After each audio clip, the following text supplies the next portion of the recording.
Okay, guys, so we are continuing with part 2. If you haven't watched part 1 of my interview with Prof, kindly go back and watch the part 1.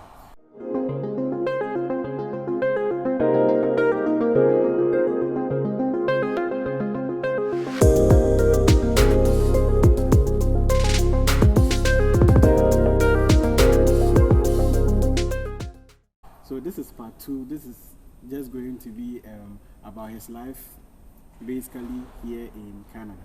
So, Prof, what brought you to Canada, and why did you choose Canada in the first place? School brought me to Canada. Yeah, so as I said, I graduated from Tech and did my national service. I worked for 2 years. And I felt I needed a new challenge. So it's either I look for a new work, I was in the mining sector, Okay. or I go to school. Okay, and the school option was more viable. Okay, and I knew right from SHS that I wanted to teach. Okay. And if I want to teach, I told myself I have to teach at the highest level. And the minimum requirement for teaching at the highest level, to my best of knowledge, was a PhD. Okay, so that is the motivation behind me coming to Canada for grad studies. Yeah.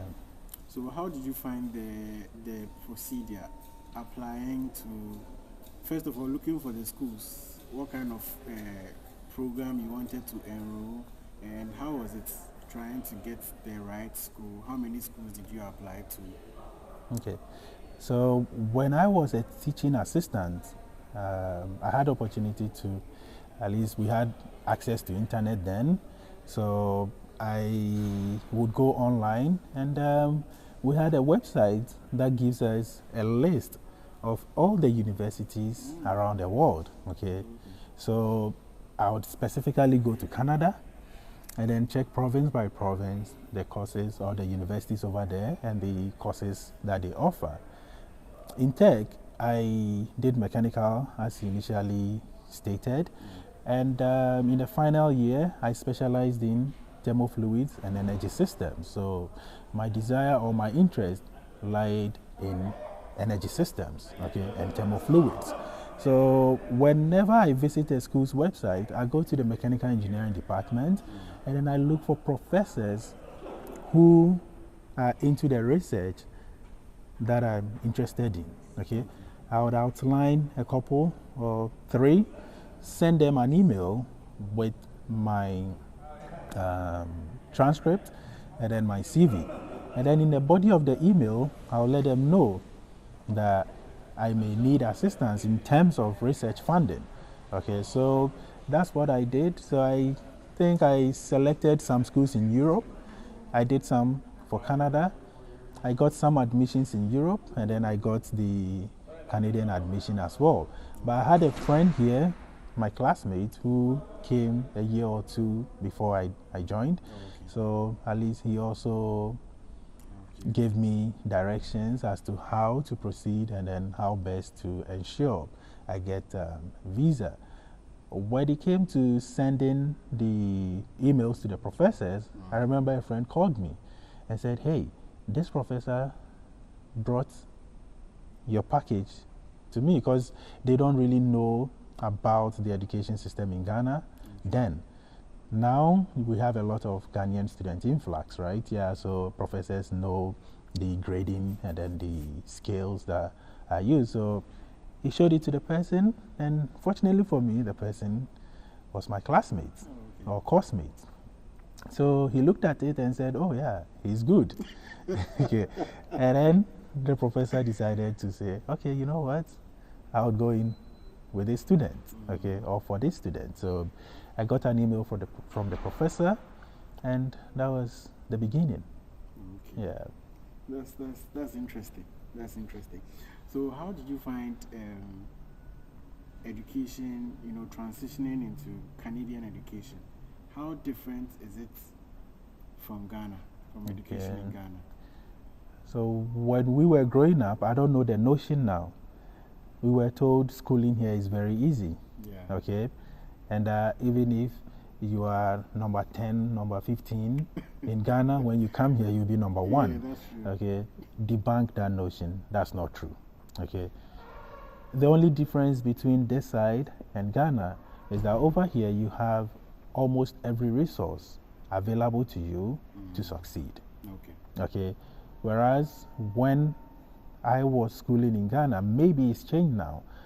You didn't have access to a lot of things. Even the textbooks, you didn't have access to them.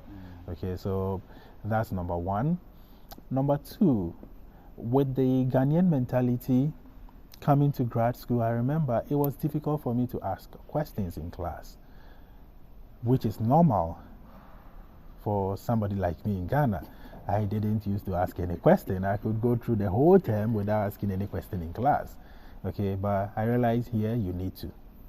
Okay, you need to speak at times, and don't speak because of speaking, but speak because you know something and you want extra to help you understand. Okay, so the resources are here. If you utilize the resources, you are really going to excel. Okay. And we shouldn't always think theory, prove that. No. This place is more of application. So the theory you learn in class, how do you use the theory to solve a problem? Okay. Yeah. And the next thing I'll ask is, how was it, or how difficult was it getting into the teaching profession here in Canada? Is it straightforward? I would say yes, it is, and it depends on the season, right? Remember, it's you looking for job. Okay. So every job opening, you would have countless candidates apply. Okay, so it's up to you to come up with a good application package and a little favor or huge favor from God. Okay, you really need that. Okay, it's not as if the jobs are over there, you work, you pick the jobs. No. Yeah. Okay, you need to compete for the jobs. So graduating from my PhD, did postdoc, and then right from the postdoc, I had the opportunity to come to Memorial University, which is great, and I've not looked back since. Yeah. So you did your master's and PhD in one school? Yes. Which school is that? University of Manitoba. Okay. So for the master's, I was into combustion. Okay. And then for the PhD, I moved into turbulence. And then for my postdoc, I did river ice engineering. So more like 3 different fields. Wow. Okay. And then I joined, or before joining Memorial, as an assistant professor. Interesting. So now I think it's so popular about how students transition from study permits to postgraduate work permits, and then to PR, and then to citizenship. Your time, how was it? Was it like the same procedure, transitioning from a study permit holder? What position or what step did you take next to your current status here in Canada? I think it's not changed much. It's still similar. If there are any changes, it's for the good. Okay, because when we were students, you couldn't work with your study permit. Not even for 20 hours? No. Wow. The only job you could do was TA. Okay, so if you don't get any TA position, that's it. Okay, so now you guys are really enjoying. Okay. Yeah, and there are streams either at the provincial level or the federal level. I'm not an immigration expert, but the little I know is once you are done school, you can apply for your postgrad work permit, and once you have your postgrad work permit, you strive to get a qualifying employment position, and then base or use that to apply for a permanent resident in Canada. Okay, so the steps are outlined and very easy. You have to make sure you have all the required documents to ensure you transition from study to permanent residence. So, lastly, what advice would you give to somebody who wants to make the same transition from Ghana to Canada? Know what you want, number one. Number two, start working on it. Because if I know I want to stay and work in Canada, then what makes me or what would facilitate me getting a job? So you start working on it. Okay. You don't wait till last minute to start doing stuff. Okay. So if you really are interested in staying and working in Canada, when you come as a student, ensure you go through the right frame. Individualism doesn't really work. I'm not saying make tons of friends. No, you don't have to survive, but at least read and know the next step. Okay, so if I'm going to be working after school, I don't have to wait till I'm done school before I start looking for jobs. The job doesn't come in an instant.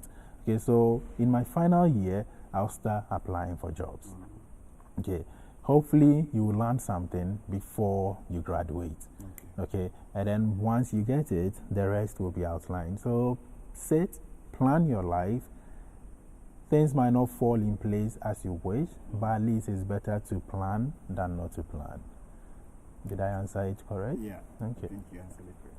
So, Prof, it's been a pleasure having you on my channel here today.